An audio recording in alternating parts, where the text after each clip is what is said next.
Well, do we want to give these kids a little taste of what could happen? Maybe we'll pull a card for ourselves, or Raquel, do you want to start us off? A card for, I think, just in general for our community, for Okay. all the inhabitants. Yeah. Okay. Oof. What, the tower? Yeah, basically. Ruin. Yep. Okay, so I got the Ten of Swords. The Ten of Swords in the Rider-Waite Tarot deck is often portrayed as a bull or a human with 10 swords jammed in their back, laying dead. And in this deck, I like what he does here. The swords are all attacking each other. And it's very inflamed energy. These swords are not fighting in tandem. They are fighting to hurt one another.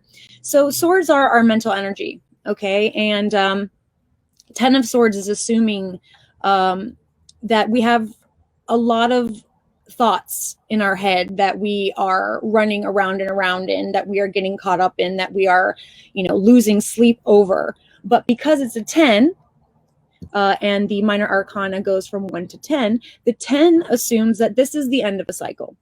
So what I love about this card for us right now is talking about protests and, about everything that's happening right now, is that this has been going on for a long time in our community.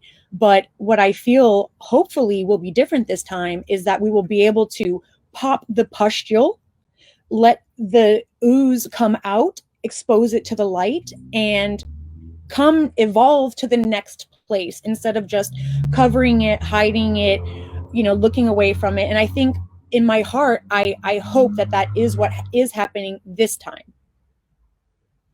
What'd you get, Raquel? I got the 8 of Swords. Yeah.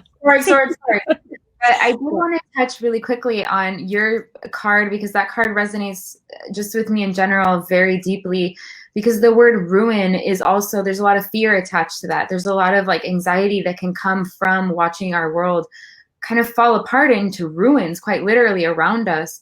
Definitely. But playing on a little bit of what you said about how the 10 actually is also the 1. It all comes down to 1. 1 plus 0 and 10 is 1. And so with death, there is birth quite immediately. There is no separation. With death is birth. Mm-hmm. And when things fall, they are also immediately open to being rebuilt. And I think that that's such an important concept to look at, because there is a lot of fear and a lot of anxiety and a lot of stress and very intense energies happening in general. And to just have that little bit of reminder that it is necessary for these things to fall apart in order for us to really rebuild with intention and Definitely. In a way that serves us now. Definitely has to end. What was has to end. There's no way it can continue the way that it has been going. It has to end. And also, there's a lot of fear around root chakra right now, around our foundation. There's a lot of fear around our survival. There's a lot of fear around those bottom chakras. And I think this card does a nice job of, this is more about sacral chakra, but still just the fear and the panic around not knowing where we're going to be, a month from now. And in the center of that card is a beautiful heart. Can you put that up to the camera? Attacked by a bunch of crusty swords. Yeah, heart, but it's at the root of it is that it is coming from a place of what is necessary in order for us to come back to our heart space, to our center.